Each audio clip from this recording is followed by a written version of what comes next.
بسم الله الرحمن الرحيم. ياسين والقرآن الحكيم إنك لمن المرسلين على صراط مستقيم تنزيل العزيز الرحيم لتنذر قوما ما أنذر آباؤهم فهم غافلون لقد حق القول على أكثرهم فهم لا يؤمنون إنا جعلنا في أعناقهم أغلالا فهي إلى الأذقان فهم مقمحون وجعلنا من بين أيديهم سدا ومن خلفهم سدا فأغشيناهم فهم لا يبصرون وسواء عليهم أأنذرتهم أم لم تنذرهم لا يؤمنون إنما تنذر من اتبع الذكر وخشي الرحمن بالغيب فبشره بمغفرة وأجر كريم إنا نحن نحيي الموتى ونكتب ما قدموا وآثارهم وكل شيء أحصيناه في إمام مبين واضرب لهم مثلا أصحاب القرية إذ جاءها المرسلون إذ أرسلنا إليهم 2 فكذبوهما فعززنا بثالث فقالوا إنا إليكم مرسلون قالوا ما أنتم إلا بشر مثلنا وما أنزل الرحمن من شيء إن أنتم إلا تكذبون قالوا ربنا يعلم إنا إليكم لمرسلون وما علينا إلا البلاغ المبين قالوا إنا تطيرنا بكم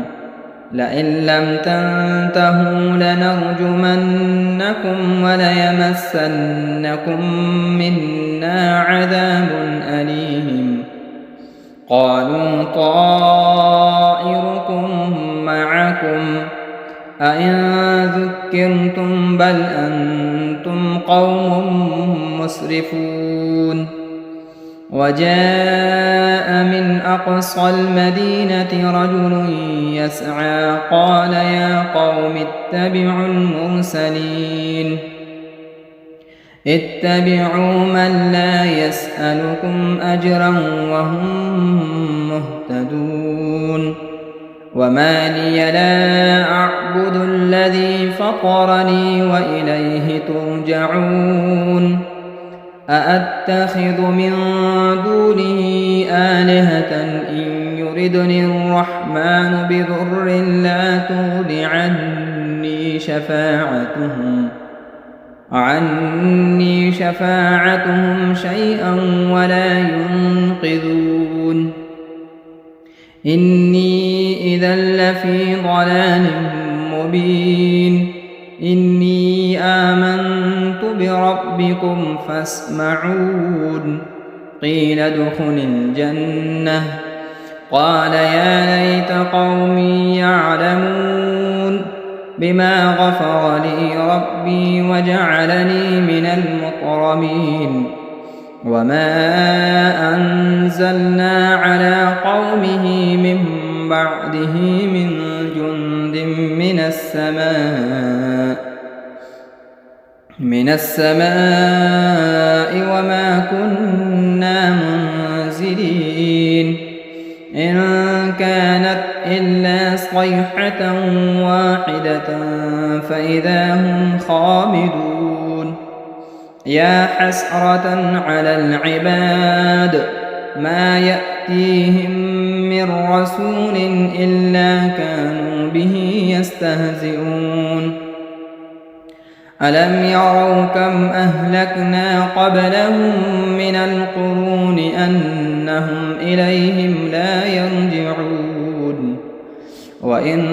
كل لما جميع لدينا محضرون وآية لهم الأرض الميتة أحييناها وأخرجنا منها حبا فمنه يأكلون وجعلنا فيها جنات من نخيل وأعناب وفجرنا فيها من العيون ليأكلوا من ثمره وما عملته أيديهم أفلا يشكرون سبحان الذي خلق الأزواج كلها مما تنبت الأرض ومن أنفسهم ومما لا يعلمون وآية لهم الليل نسلخ منه النهار فإذا هم مظلمون والشمس تجري لمستقر لها ذلك تقدير العزيز العليم والقمر قدرناه منازل حتى عاد كالعرجون القديم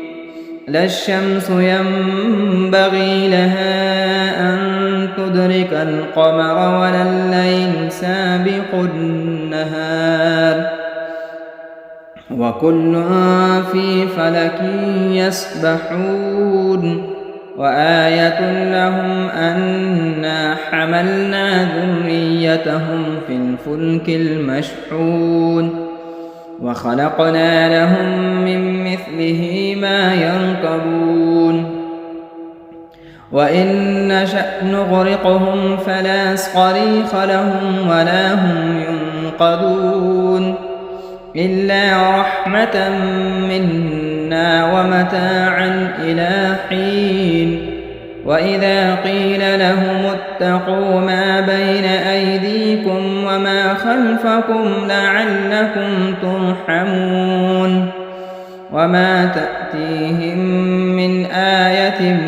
من آيات ربهم إلا كانوا عنها معرضين وإذا قيل لهم أنفقوا مما رزقكم الله قال الذين كفروا للذين آمنوا أنطعم من لو يشاء الله أطعمه إن أنتم إلا في ضلال مبين ويقولون متى هذا الوعد إن كنتم صادقين ما ينظرون إلا صيحة واحدة تأخذهم وهم يخصمون فلا يستطيعون توصية ولا إلى أهلهم يرجعون ونفخ في الصور فإذا هم من الأجداث إلى ربهم ينسلون قالوا يا ويلنا من بعثنا من مرقدنا هذا ما وعد الرحمن وصدق المرسلون إن كانت إلا صيحة واحدة فإذا هم جميع لدينا محضرون فاليوم لا تظلم نفس شيئا ولا تجزون إلا ما كنتم تعملون إن أصحاب الجنة اليوم في شغل فاكهون هم وأزواجهم في ظلال على الأرائك متكئون لهم فيها فاكهة ولهم ما يدعون سلام قولا من رب رحيم وامتازوا اليوم أيها المجرمون ألم أعهد إليكم يا بني آدم ألا تعبدوا الشيطان إنه لكم عدو مبين وأن اعبدوني هذا صراط مستقيم ولقد أضل منكم جبلا كثيرا أفلم تكونوا تعقلون هذه جهنم التي كنتم توعدون اصلوها اليوم بما كنتم تكفرون اليوم نختم على أفواههم وتكلمنا أيديهم وتشهد أرجلهم بما كانوا يكسبون ولو نشاء لطمسنا على أعينهم فاستبقوا الصراط فأنى يبصرون ولو نشاء لمسخناهم على مكانتهم فما استطاعوا مضيا ولا يرجعون ومن نعمره ننكسه في الخلق أفلا يعقلون وما علمناه الشعر وما ينبغي له إن هو إلا ذكر وقرآن مبين لينذر من كان حيا ويحق القول على الكافرين أولم يروا أنا خلقنا لهم مما عملت أيدينا أنعاما فهم لها مالكون وذللناها لهم فمنها ركوبهم ومنها يأكلون ولهم فيها منافع ومشارب أفلا يشكرون واتخذوا من دون الله آلهة لعلهم ينصرون لا يستطيعون نصرهم وهم لهم جند محضرون فلا يحزنك قولهم إنا نعلم ما يسرون وما يعلنون أولم ير الإنسان أنا خلقناه من نطفة فإذا هو خصيم مبين وضرب لنا مثلا ونسي خلقه قال من يحيي العظام وهي رميم قل يحييها الذي أنشأها أول مرة وهو بكل خلق عليم الذي جعل لكم من الشجر الأخضر نارا فإذا أنتم منه توقدون أوليس الذي خلق السماوات والأرض بقادر على أن يخلق مثلهم بلى وهو الخلاق العليم إنما أمره إذا أراد شيئا أن يقول له كن فيكون فسبحان الذي بيده ملكوت كل شيء وإليه ترجعون بسم الله الرحمن الرحيم الرحمن علم القرآن خلق الإنسان علمه البيان الشمس والقمر بحسبان والنجم والشجر يسجدان والسماء رفعها ووضع الميزان ألا تطغوا في الميزان وأقيموا الوزن بالقسط ولا تخسروا الميزان والأرض وضعها للأنام فيها فاكهة والنخل ذات الأكمام والحب ذو العصف والريحان فبأي آلاء ربكما تكذبان خلق الإنسان من صلصال كالفخار وخلق الجان من مارج من نار فبأي آلاء ربكما تكذبان رب المشرقين ورب المغربين فبأي آلاء ربكما تكذبان مرج البحرين يلتقيان بينهما برزخ لا يبغيان فبأي آلاء ربكما تكذبان يخرج منهما اللؤلؤ والمرجان فبأي آلاء ربكما تكذبان وله الجوار المنشآت في البحر كالأعلام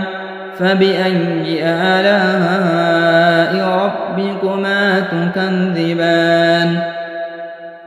كل من عليها فان ويبقى وجه ربك ذو الجلال والإكرام فبأي آلاء ربكما تكذبان يسأله من في السماوات والأرض كل يوم هو في شأن فبأي آلاء ربكما تكذبان سنفرغ لكم أيها الثقلان فبأي آلاء ربكما تكذبان يا معشر الجن والإنس إن استطعتم أن تنفذوا من أقطار السماوات والأرض فانفذوا لا تنفذون إلا بسلطان فبأي آلاء ربكما تكذبان يرسل عليكما شؤاد من نار ونحاس فلا تنتصران فبأي آلاء ربكما تكذبان فإذا انشقت السماء فكانت وردة كالدهان فبأي آلاء ربكما تكذبان فيومئذ لا يسأل عن ذنبه إنس ولا جان فبأي آلاء ربكما تكذبان يعرف المجرمون بسيماهم فيؤخذ بالنواصي والأقدام فبأي آلاء ربكما تكذبان هذه جهنم التي يكذب بها المجرمون يطوفون بينها وبين حميم آن فبأي آلاء ربكما تكذبان ولمن خاف مقام ربه جنتان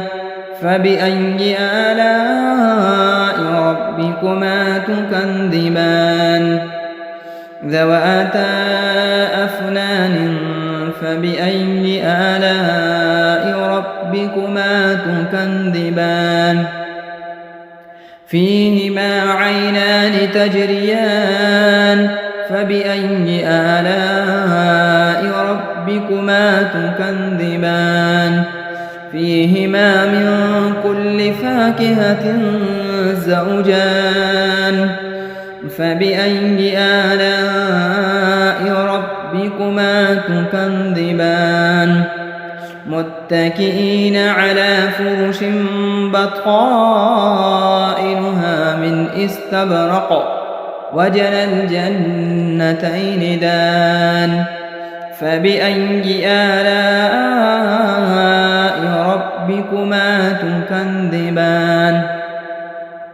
فيهن قاصرات الطرف لم يطمثهن إنس قبلهم ولا جان فبأي آلاء ربكما تكذبان كأنهن الياقوت والمرجان فبأي آلاء ربكما تكذبان هل جزاء الإحسان إلا الإحسان فبأي آلاء ربكما تكذبان ومن دونهما جنتان فبأي آلاء ربكما تكذبان مدهامتان فبأي آلاء ربكما تكذبان فيهما عينان نضاختان فبأي آلاء ربكما تكذبان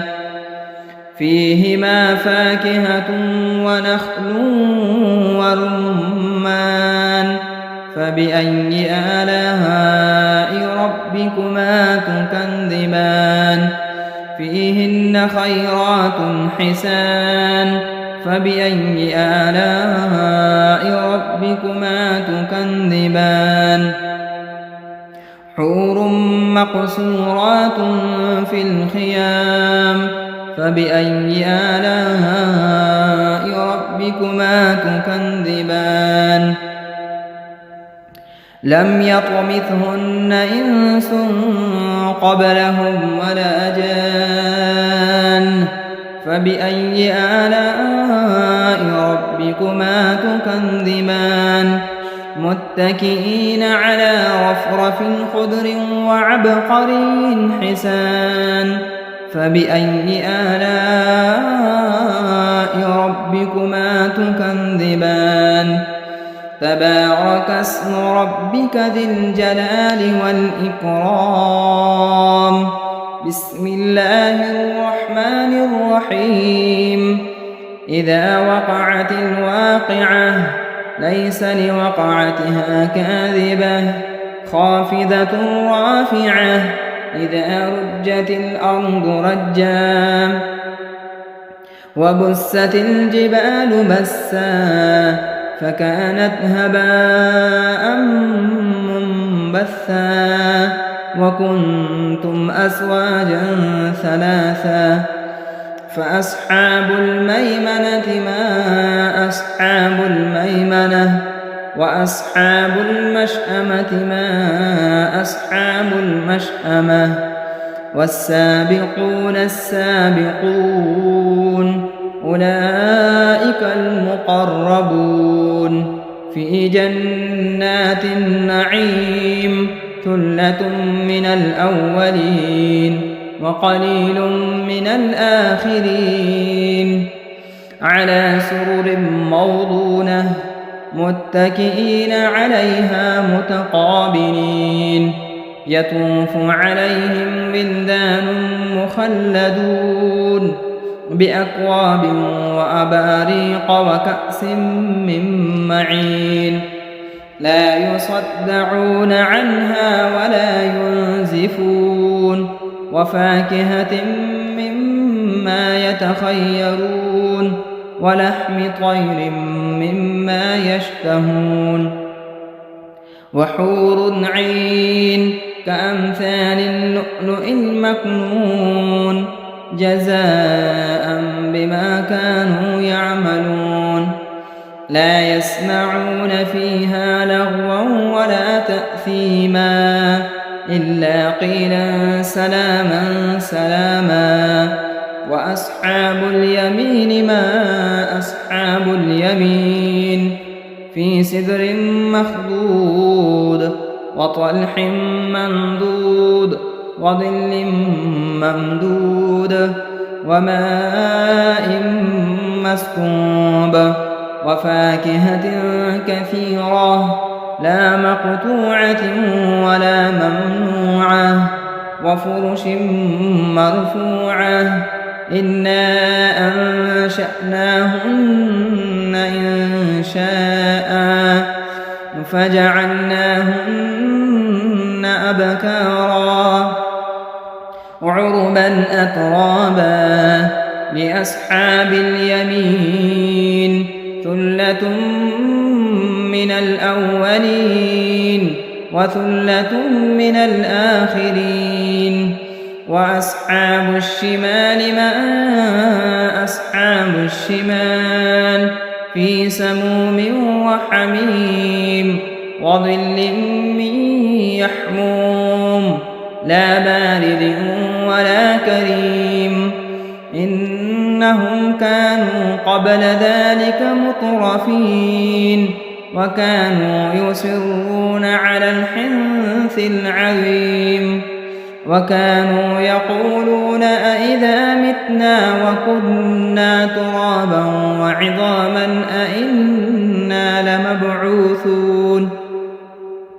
أوآباؤنا الأولون قل إن الأولين والآخرين لمجموعون إلى ميقات يوم معلوم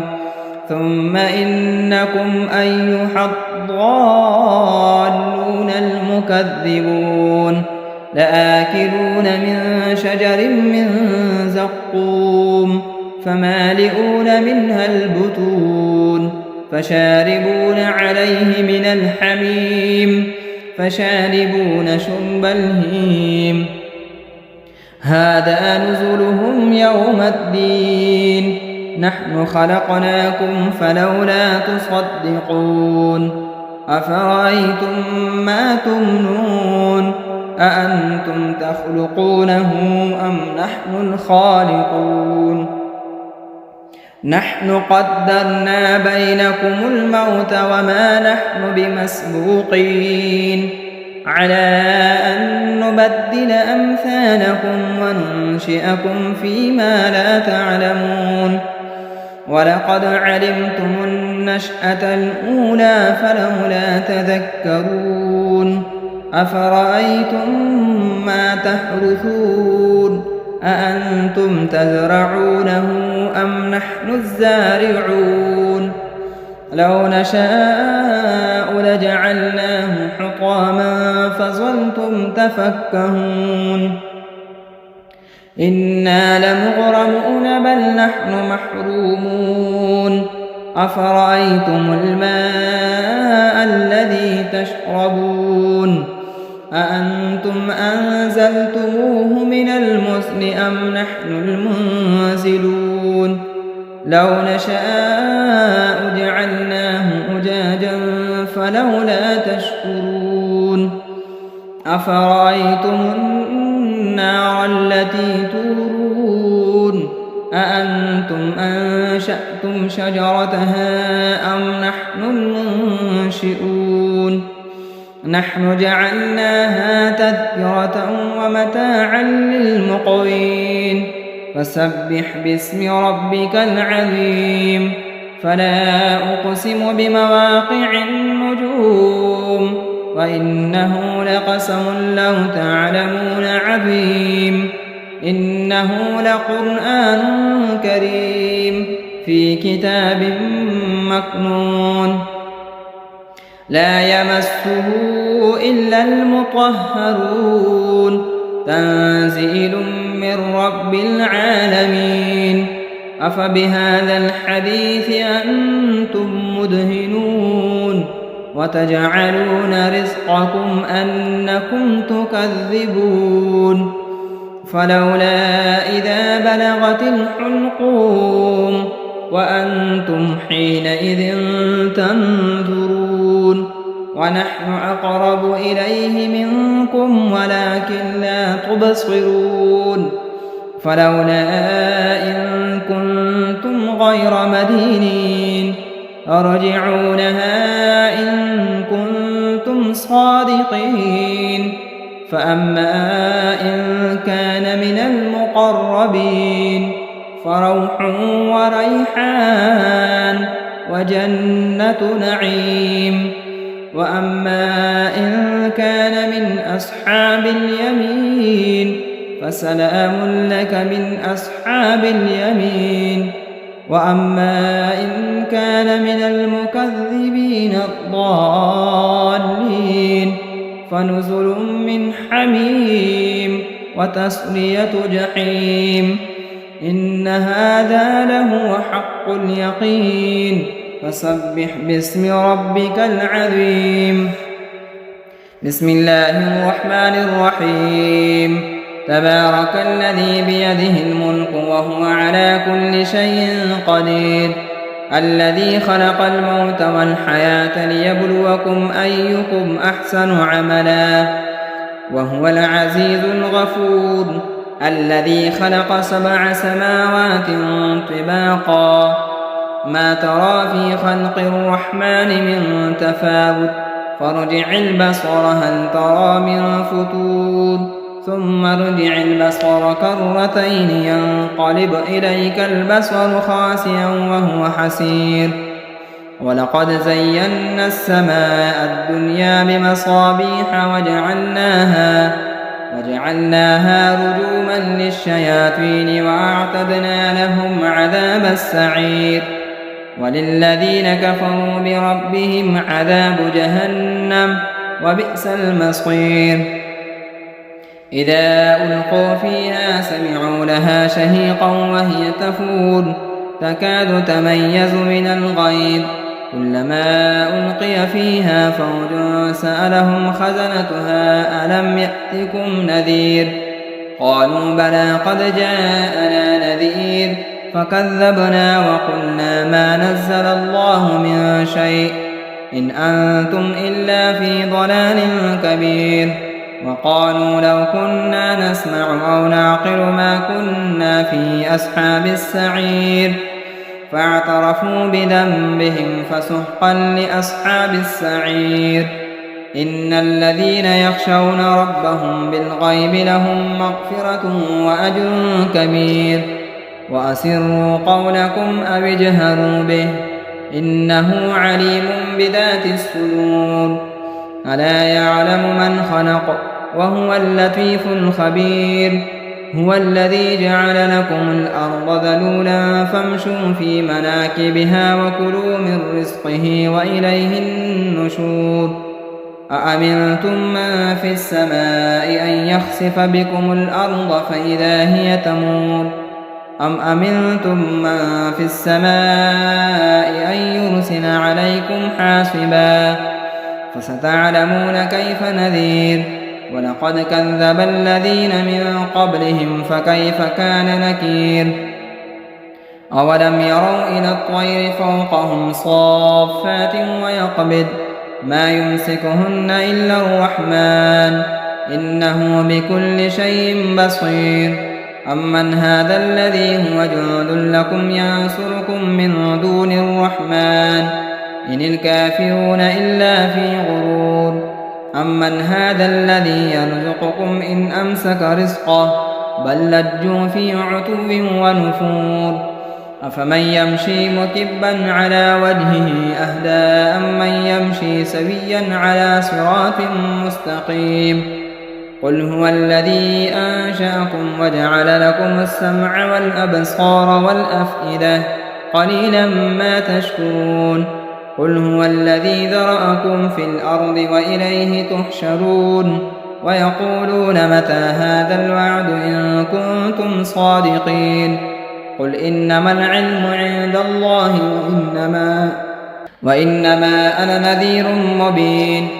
فلما رأوه زلفة سيئت وجوه الذين كفروا وقيل هذا الذي كنتم به تدعون قل أرأيتم إن أهلكني الله ومن معي أو رحمنا فمن يجير الكافرين من عذاب أليم قل هو الرحمن آمنا به وعليه توكلنا فستعلمون من هو في ضلال مبين قل أرأيتم إن أصبح ماؤكم غورا فمن يأتيكم بماء معين صدق الله مولانا العظيم.